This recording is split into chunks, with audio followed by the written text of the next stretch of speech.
Assalamualaikum dan selamat sejahtera. Dalam video kali ini kita akan belajar tajuk 1, perkembangan seni visual di Malaysia, fokus kepada seni kraf. Kita mulakan sejarah dan perkembangan seni kraf. Sejarah seni kraf Malaysia boleh dikaitkan dengan kerja tangan yang diusahakan oleh masyarakat Melayu di Kelantan, Terengganu dan Pahang sekitar tahun 1780-an. Contoh hasil rekaan mereka ialah keris, perahu payang, wau dan gasing. Seni kraf tradisi mengandungi unsur-unsur kebudayaan penciptanya yang berupa hiasan.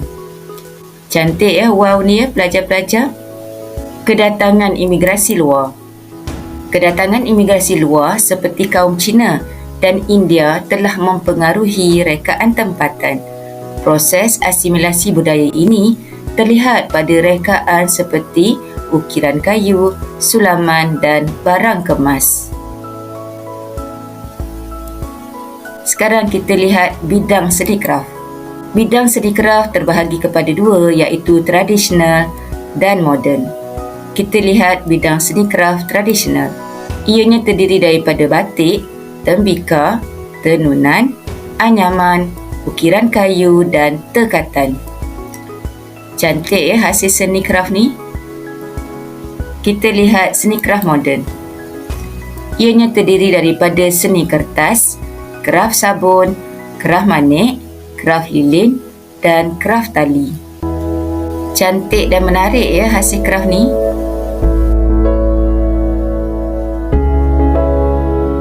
Sekarang kita lihat adi guru dan produk.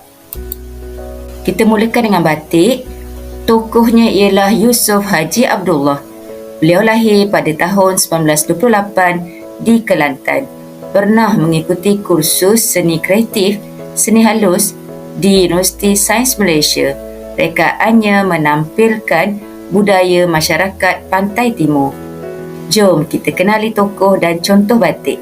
Inilah wajah tokoh batik kita dan inilah contoh karya batik. Seterusnya tembika. Tokoh tembika ialah Zamari atau Zamri Pandak. Beliau lahir pada tahun 1942 di negeri Perak, memperoleh kemahiran daripada datuknya, berpengetahuan luas dalam teknik penghasilan tembika, menjadi pakar rujuk dan khidmat nasihat kepada pelajar dan orang perseorangan. Jom kita kenali tokoh dan contoh tembika. Ini adalah tokoh tembika kita dan hasil karyanya yang sangat cantik. Sekarang kita akan lihat seni kraf ukiran kayu. Tokoh ukiran kayu ialah Haji Abdul Rahman Long. Beliau lahir pada tahun 1943 di Terengganu, mewarisi kemahiran seni ukiran daripada ayah dan datuknya, pakar dalam ukiran kayu tradisional dan penghasilan sarung serta hulu untuk senjata Melayu seperti keris. Inilah wajah Haji Abdul Rahman Long dan inilah hasil karya beliau. Tokoh ukiran kayu yang kedua ialah Nurhaiza Nordin. Beliau lahir pada tahun 1963 di Terengganu, mengikuti latihan ukiran kayu dengan 4 orang tokoh pengukir tersohor negara seperti Wan Su Osman dan Tengku Ibrahim Tengku Wok, menjadi ahli panel dan penceramah yang dikendalikan oleh jabatan kerajaan dan swasta. Inilah dia, tokoh kita Nurhaiza Nordin dan inilah hasil karya beliau. Sekarang kita akan lihat seni kraf tenunan. Tokoh seni kraf tenunan ialah Hajah Habibah Zikri. Beliau lahir pada tahun 1948 di negeri Kedah, mendapat pendidikan di Institut Teknologi Mara dalam jurusan tekstil, memberi nafas baharu kepada kain songket agar boleh dimiliki dan diterima pakai oleh semua masyarakat, melatih dan membimbing penenun muda sehingga menjadi penenun yang mahir. Inilah dia wajah Hajah Habibah Zikri dan inilah hasil karya beliau. Tokoh tenunan yang kedua ialah Hajah Natifah atau Nortifah Abdul Kadir. Beliau lahir pada tahun 1944 di negeri Pahang, mewarisi kemahiran menenun daripada keluarganya membangunkan dan memajukan kegiatan menenun dalam kalangan masyarakat tempatan. Inilah wajah Hajah Natifah atau Nortifah Abdul Kadir dan inilah contoh hasil karya beliau. Sekarang kita akan lihat seni kraf anyaman. Tokoh anyaman pertama ialah Aminah Haji Ahmad. Beliau lahir pada tahun 1928 di Melaka, mewarisi kemahiran menganyam daripada keluarganya, mengajar orang perseorangan dan pelajar sekitar Melaka tentang anyaman rombong.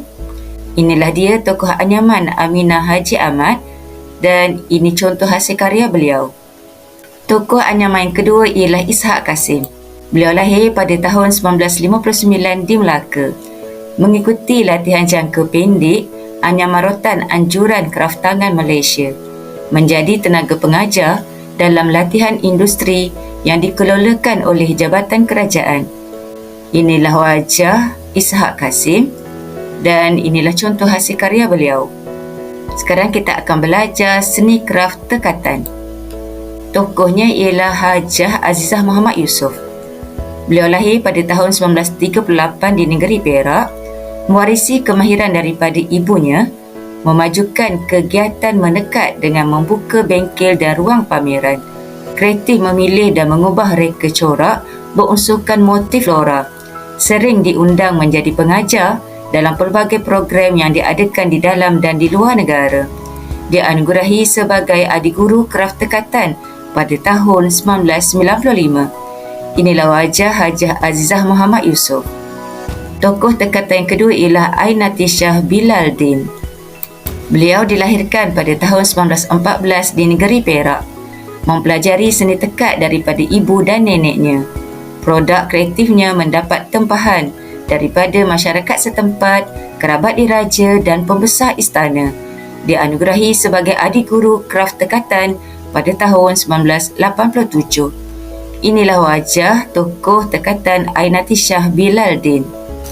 Apakah institusi yang terlibat di dalam seni kraf? Jom kita lihat. Kepelbagaian bidang kraf di Malaysia turut menggalakkan penumbuhan beberapa institusi bagi mengembangkan industri kraf ini. Antara institusi tersebut ialah Perbadanan Kemajuan Kraftangan Malaysia dan Institut Kraf Negara. Kita lihat terlebih dahulu Perbadanan Kemajuan Kraftangan Malaysia. Perbadanan Kemajuan Kraftangan Malaysia ditubuhkan pada 1 Oktober 1979. Peranannya ialah memelihara dan melindungi warisan kraf negara sebagai satu industri yang berdaya maju dan mantap dalam pasaran tempatan dan antarabangsa. Institut Kraf Negara. Institut Kraf Negara ditubuhkan pada bulan Ogos 2001. Peranannya ialah bertanggungjawab melahirkan modal insan yang berkemahiran, berilmu pengetahuan, menguasai teknologi dan peka terhadap warisan kraf. Untuk menguji kefahaman para pelajar, sila jawab latihan pengukuhan berikut. Yang pertama, bidang seni kraf dibahagikan kepada dua, iaitu yang kedua, nyatakan 3 contoh seni kraf tradisional. Yang ketiga, nyatakan 3 contoh seni kraf moden. Yang keempat, rekaan batik Yusof Haji Abdullah menampilkan. Yang kelima, Puan Aminah Haji Ahmad terkenal dalam penghasilan kraf. Yang keenam, siapakah tokoh yang dianugerahi sebagai Adik Guru Kraf Tekatan pada tahun 1995? Dan yang ketujuh, nyatakan peranan. Yang pertama, Perbadanan Kemajuan Kraftangan Malaysia. Dan yang kedua, Institut Kraf Negara. Semoga video ini bermanfaat untuk semua. Jumpa lagi. Jutaan terima kasih saya ucapkan kepada semua subscribers. Tidak kira di mana anda berada, teruskan sokongan anda kepada channel saya. Jangan lupa like, komen, subscribe dan aktifkan notifikasi loceng agar anda tidak terlepas video terbaru daripada saya. Terima kasih kerana menonton video ini. Terima kasih.